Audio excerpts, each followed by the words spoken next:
સૌથી પહેલા વાત મોરબીની કે જ્યાં ખેડૂતોની મહેનત પર મચ્છુ નદીના પાણી ફરી વળ્યા। ખેતરમાં વાવેલો પાક પાણીમાં ગરકાવ થઈ ગયો હોય તેવી સ્થિતિ। માળિયા મીણા તાલુકામાં મચ્છુ ડેમમાંથી છોડાયેલા પાણી ફરી એકવાર ખેડૂતો માટે આફત બન્યા। ખેતરોમાં ઘૂસી ગયેલા પાણીથી ઊભા પાકને ભારે નુકસાન। ખેડૂતોએ 1 વીઘા દીઠ કરેલા 7 થી 10 હજારનો ખર્ચ પાણીમાં ધોવાઈ ગયો। મહિના સુધી કરેલી મહેનત પર પાણી ફરી વળતા ખેડૂતોની સ્થિતિ કફોડી બની છે। પાયમાલ બનેલા ખેડૂતો હવે સરકાર સમક્ષ તાત્કાલિક સર્વે અને યોગ્ય વળતરની માંગ કરી રહ્યા છે। કપાસ વાવેલો હતો, સંપૂર્ણપણે નાશ થયો છે અને સરકારને એવી વિનંતી કરી કે આ જે ગેટ એકારે ઉપાડે છે એના કરતા વરસાદ ચોમાસું બેસે ત્યારે 3 નંબર ડેમ જે છે તે નથી પીવા લાયક કે નથી ખેતી લાયક ઉપયોગમાં, તો એને વહેલી તકે ચોમાસું બેસતા એના ગેટ ખોલી અને ખાલી રાખે તો અમારો પાક બચે। ખેડૂતોનો આરોપ છે કે મચ્છુ ડેમમાંથી એક સાથે પાણી છોડવાના કારણે સમગ્ર પંથકમાં પાણી ભરાવાની સમસ્યા સર્જાઈ। ત્યારે ખેડૂતો મચ્છુ ડેમનું પાણીનો યોગ્ય નિકાલ કરવા સરકાર પાસે માંગ કરી રહ્યા છે। સાથે જ બનાસ નદીમાંથી આવતું ખારું પાણી જમીનને નુકસાન કરતું હોવાથી બનાસ નદીનું પાણી રોકવા માટે પણ વ્યવસ્થા કરવા માંગ કરવામાં આવી છે। 2-3 વખત પાણી આવી જાય છે, એક વખત નહીં, આ 2-3 વખત પાણી આવી જાય છે એક ચોમાસાની અંદર।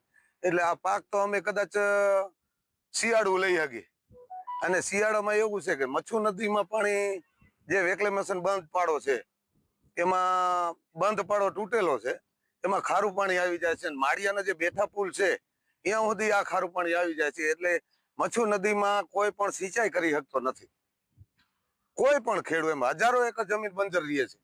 માળિયા મિયાણાના ખેડૂતો માટે આ માત્ર પાકનું નહીં પરંતુ આખા વર્ષની આવક અને એ આવકનું નુકસાન છે। હવે ખેડૂતોની નજર સરકારના સર્વે અને સહાય પર ટકેલી છે। જો સમયસર વળતર નહીં મળે તો ખેડૂતોની આર્થિક સ્થિતિ વધુ કથળે તેવી ભીતિ પણ વ્યક્ત કરવામાં આવી રહી છે। મોરબી જિલ્લામાં ભારે વરસાદ બાદ જે મચ્છુ 2 ડેમમાંથી પાણી છોડવામાં આવ્યું હતું ને આ મચ્છુ નદીના પાણી છે તે માળિયા તાલુકામાં વિનાશ વેર્યું છે।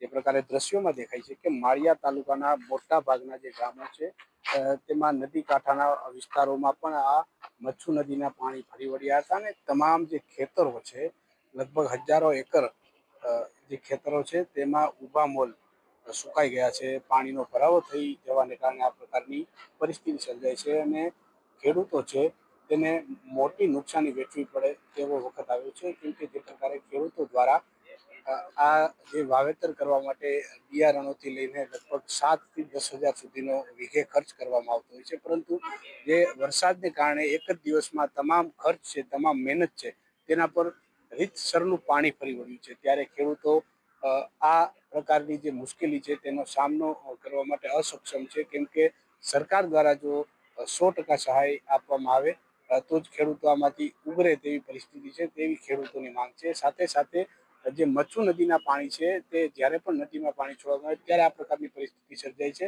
તેના નિકાલ માટે જે મીઠાના અગરો છે, તેના પાડા છે તેને દૂર કરવામાં આવે તો મચ્છુ નદીનું પાણી છે તેનો દરિયામાં નિકાલ થઈ શકે છે। તો આ જે પૂરની પરિસ્થિતિ છે તેનો ખેડૂતોએ સામનો ન કરવો પડે એટલે કાયમી નિકાલ કરવા માટે પણ માંગ ઉઠી છે। ત્યારે આ દ્રશ્યો છે જે માળિયા તાલુકાના નદી કાંઠાના મચ્છુ નદી કાંઠાના જે વિસ્તારો છે ત્યાંથી જોઈ રહ્યા છીએ કે ખેડૂતોને કેવડી મોટી નુકસાની વેઠવાનો વારો આવ્યો છે।